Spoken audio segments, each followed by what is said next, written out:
নবীদের বৈশিষ্ট্য হচ্ছে নবীরা যেখানে মারা যায় ওখানেই কবর দিতে হয়। জানেন এটা? বিষ্ণু ইসলাম মারা গিয়েছিলেন আম্মাজান আয়েশা রাদিয়াল্লাহু তাআলার ঘরে, ফলে ওখানে বিষ্ণু ইসলামের কবর হয়েছে।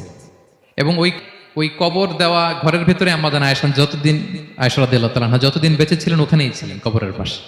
এরপরে বাবা মারা গেলেন আবু বকর, বিষ্ণু ইসলামের পাশে কবর দেয়া হলো, বাবা আর স্বামীর পাশেই থাকলেন।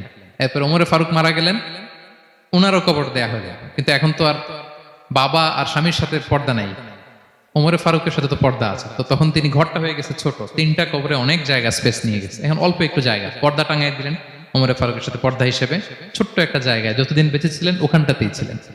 তাহলে রাসূল সাল্লাল্লাহু আলাইহি ওয়াসাল্লামের কবরটা হচ্ছে আম্মাজান আয়েশা রাদিয়াল্লাহু তাআলার ঘরের ভেতরেই।